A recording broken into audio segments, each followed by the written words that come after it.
तो नमस्कार मेरे प्यारे बच्चों, स्वागत है आपके अपना YouTube channel the PCM vision में। प्यारे बच्चों, जैक बोर्ड के विद्यार्थियों के लिए एक बहुत ही बड़ी अपडेट सामने आ रही है। फाइनली आप सभी का इंतजार खत्म हुआ और आप सभी की जो बोर्ड परीक्षा है वो किस पैटर्न पर होने वाला है उसे जारी कर दिया गया है। तो सारा कुछ आपको इस वीडियो के माध्यम से बताने वाला हूँ कि 2024 में जो आपका 8वीं से लेकर के 12वीं तक की जो बोर्ड परीक्षा होने वाली है वो किस पैटर्न पे होने वाला है, उसमें ऑब्जेक्टिव क्वेश्चन पूछे जाएंगे कि नहीं पूछे जाएंगे, अगर ऑब्जेक्टिव क्वेश्चन पूछे जाएंगे तो कितना ऑब्जेक्टिव क्वेश्चन पूछा जाएगा, सारा कुछ यहाँ पे आपका पैटर्न के बारे में डिटेल में बताने वाला हूँ। तो वीडियो पे आप लोग अंत तक बने रहें और चैनल पे पहली बार आए हैं तो चैनल को सब्सक्राइब अवश्य कीजिएगा, क्योंकि इस चैनल के माध्यम से आपका न्यू पैटर्न के अनुसार बोर्ड परीक्षा की तैयारी करवाई जाएगी। और अब आपका पैटर्न भी आ चुका है तो इस चैनल के माध्यम से आपका क्लास 8 से लेकर के क्लास 12 तक के प्रत्येक सब्जेक्ट की तैयारी आपको यहाँ पे करवाई जाएगी और रेगुलर वीडियो यहाँ पे अपलोड करवाया जाएगा। आप सभी का क्लास रेगुलर लिया जाएगा। ठीक है, तो चलिए जानते हैं हम लोग अब पैटर्न को। तो जैसा कि आप सभी इस पेपर कटिंग को देख सकते हैं, ये जो पेपर कटिंग है आपका आज के हिंदुस्तान न्यूज़पेपर का पेपर कटिंग है। देखिए, इसमें अपडेट आया हुआ है कि झारखंड एकेडमिक काउंसिल बोर्ड की बैठक में लिए गए कई फैसले। देखिए, कल आपका जैक का मीटिंग था, उसमें कई फैसले लिए गए। उनमें से एक आपका आपके एग्जाम पैटर्न को लेकर के है कि 2024 में जो आपकी बोर्ड परीक्षा होने वाली है वो किस पैटर्न पर लिया जाएगा। देखिए, इसमें लिखा गया है कि झारखंड में एक ही पैटर्न पर होगी सभी परीक्षाएं, यानी कि झारखंड में आप जितनी भी परीक्षाएं होगी सभी आपका एक ही पैटर्न में लिया जाएगा। जैसे मध्यमा का एग्जाम का होता है, मदरसा का एग्जाम होता है, और जो आपका जनरल में ये क्लास 10 और 12 का जो आपका होता है वो सारा आपका एक ही पैटर्न में लिए जाएंगे। इसमें देखिए आपका सारा कुछ यहाँ पे डिटेल में बताया गया है कि झारखंड में सभी परीक्षाएं अब एक ही पैटर्न पर होगी। सामान्य स्कूलों के साथ साथ मध्यमा और मदरसा के विद्यार्थी ओमार सीट पर परीक्षा देंगे। इसके लिए मदरसा और मध्यमा की परीक्षा पैटर्न में बदलाव किया जाएगा। तो यहाँ पे आप लोग देख सकते हैं, साफ साफ बताया जा रहा है कि सामान्य स्कूलों के एग्जाम पैटर्न में यहाँ पे कोई बदलाव नहीं किया जाएगा। बदलाव किया जाएगा तो आपका मदरसा और मध्यमा के एग्जाम पैटर्न में। जिस प्रकार से आपका पिछले साल एग्जाम पैटर्न था, 40 नंबर का आपका ऑब्जेक्टिव क्वेश्चन पूछा जा रहा था और 40 नंबर का सब्जेक्टिव क्वेश्चन पूछा जा रहा था, उसी पैटर्न में इस बार भी आपका एग्जाम होने वाला है क्लास 10th और आपका क्लास 12th का। इसमें देखिए आगे लिखा गया है कि झारखंड एकेडमिक काउंसिल यानी कि जैक की बोर्ड की बैठक में गुरुवार को यह फैसला लिया गया।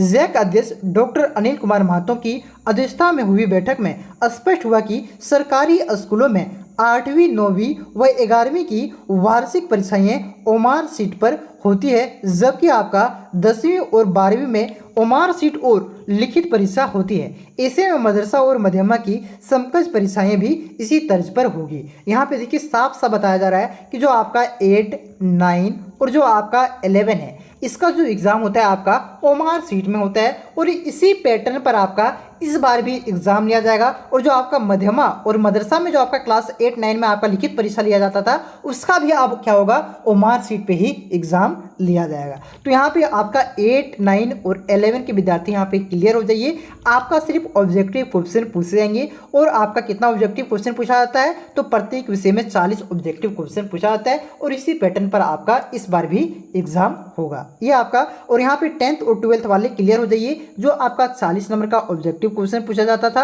और जो आपका 40 नंबर का सब्जेक्टिव क्वेश्चन पूछा जाता था, इसी पैटर्न में इस बार भी एग्जाम होने वाला है। और ये 40 नंबर का ऑब्जेक्टिव क्वेश्चन कहाँ से पूछे जाते थे, तो आपका सारे चैप्टर से, कुछ चैप्टर से नहीं, जितने भी चैप्टर हैं सारे चैप्टर से ये 40 नंबर का ऑब्जेक्टिव और सारे चैप्टर से आपका 40 नंबर का सब्जेक्टिव क्वेश्चन पूछा जाता था। ठीक है, उसी पैटर्न पर आपका एग्जाम होगा। सिर्फ सब्जेक्टिव तो सिर्फ ऑब्जेक्टिव नहीं, दोनों आपका 10th 12th में सब्जेक्टिव और ऑब्जेक्टिव दोनों एग्जाम होंगे। ठीक है, इसमें देखिए आगे लिखा गया है कि इससे जैक समेत सीबीएसई आईसीएसई बोर्ड के छात्र छात्राओं की तरह प्रतियोगी परीक्षा के लिए मदरसा मध्यमा के छात्र छात्राएं तैयार हो सकेंगे।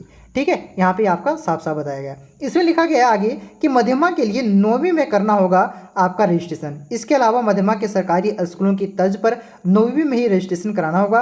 अब तक 10वीं में रजिस्ट्रेशन और आवेदन पत्र भरे जाते थे, अब स्कूल को 2 साल पढ़ने के बाद ही मध्यमा की परीक्षा दे सकेंगे। वहीं मध्यमा परीक्षा में विषयवार पास करने के लिए 30% से बढ़ाकर के अब 33% अंक जरूरी कर दिया गया है। जैक ने बोर्ड में वैसे व्यावसायिक विषय जिसमें ना तो कोई छात्र है और ना ही कोई शिक्षक, उन्हें परीक्षाओं से हटाने की मंजूरी दे दी है। अब 10 हाई स्कूलों और 2 इंटर कॉलेजों की प्रस्वीकृति की मंजूरी दी गई है। तो यहाँ पे साफ साफ बताया गया है। पहले देखिए आपका 30% में पास होता था मध्यमा बोर्ड वाली, ठीक है। मध्यमा जिसे संस्कृत पुष्कृत पढ़ाता है उसमें, और मदरसा में आपका उर्दू पढ़ाता है, ठीक है। ये अलग एग्जाम पैटर्न होता है, इसका अलग होता है, इसी को आपको लेना देना नहीं है। आपका सिंपल जो समय स्कूल में, सरकारी स्कूल में, तो वो आपका है, ठीक है। तो यहाँ पे जो आपका मध्यमा में पहले 30% में पास कर दिया जाता था ना, जो आपका 33% में आप पास कर जाएगा, जो कि आप लोग भी 33% में पास होते हो, ठीक है। और यहाँ पे देखिए 10 स्कूल को यहाँ पे आपका रजिस्ट्रेशन दिया गया और आपका 2 कॉलेज का, ठीक है। यहाँ पे देखिए आपका साफ साफ लिखा गया है। यहाँ पे देखिए, यहाँ पे आपका रजिस्ट्रेशन, यहाँ पे एक और अपडेट यहाँ पे है कि दूसरे जिले से भी अब परीक्षा दे सकेंगे छात्र। देखिए आप क्या हुआ कि कोई बच्चा का माता पिता मान के चलते हैं कि आपका मान के चलिए गिरिडीह जिला में, ठीक है, गिरिडीह जिला में आपका नौकरी करता था और बच्चा 9th क्लास में यहाँ पे गिरिडीह जिला के कोई स्कूल में रजिस्ट्रेशन करवा लिया। अब उस बच्चा का माता पिता का क्या हुआ, ट्रांसफर हो गया धनबाद जिला में। तब उसको तो गिरिडीह जिला में रजिस्ट्रेशन करवाया, तो गिरिडीह जिले से आपका एग्जाम देना चाहिए। तो अब ऐसा नहीं होगा, अब वे धनबाद जिला से भी एग्जाम दे सकते हैं। वही यहाँ पे देखिए लिखा गया है कि मैट्रिक और इंटर के छात्र अगर रजिस्ट्रेशन किसी जिले या स्कूल से किए हैं तो वे दूसरे जिले या व स्कूल कॉलेज से भी परीक्षा दे सकेंगे। उनका रजिस्ट्रेशन नंबर संबंधित संस्था को हस्तांतरित कर दिया जाएगा।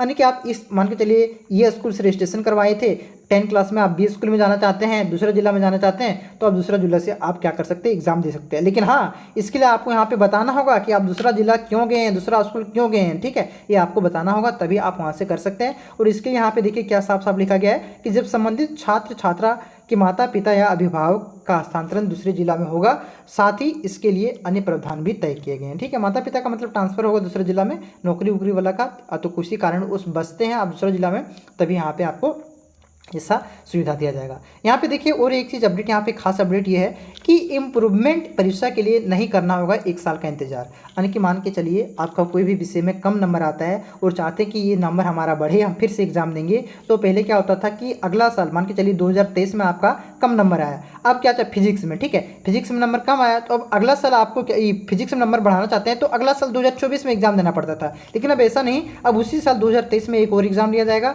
जो कि अपार्टमेंटल एग्जाम होता है, उसी के साथ आपको बैठने को मौका मिलेगा, आप इसमें नंबर बढ़ा सकते हैं, ठीक है। यही अपडेट था। तो खास अपडेट यही 2 आपका था। एग्जाम पैटर्न को लेकर के क्लियर हो गया कि 8, 9 और 11 में आपका ऑब्जेक्टिव, और आपका 10th और 12th में क्या हो जाएगा, आपका 10th और 12th में आपका ऑब्जेक्टिव और सब्जेक्टिव दोनों आपका पूछे जाएंगे, ठीक है। तो अब आपका कल से रेगुलर क्लास लिया जाएगा। आप लोग चैनल पे नए हैं तो चैनल को सब्सक्राइब कर लीजिए और इस वीडियो को दोस्तों में ज़्यादा से ज़्यादा शेयर करें, ताकि सभी को पता चल जाए कि किस पैटर्न में आपका एग्जाम होने वाला है। क्योंकि बहुत सारे बच्चे कन्फ्यूजन थे कि इस बार ऑब्जेक्टिव होगा कि सब्जेक्टिव होगा, या तो सिर्फ सब्जेक्टिव होगा, ठीक है। तो यहाँ पे क्लियर हो गया, ऑब्जेक्टिव और सब्जेक्टिव दोनों होगा 10th 12th का, और 8, 9, 11 का आपका सिर्फ ऑब्जेक्टिव और मार्कशीट पर एग्जाम लिए जाएंगे। तो कल से आपका क्लास शुरू हो जा रहा है, आप लोग लाइव जरूर आइएगा। हो सकता है कल से 7 बजे आपका वीडियो अपलोड होना शुरू हो जाए, ठीक है। तो चलिए मिलते हैं नेक्स्ट वीडियो में, तब तक के लिए जय हिंद, जय भारत, जवाहर झारखंड।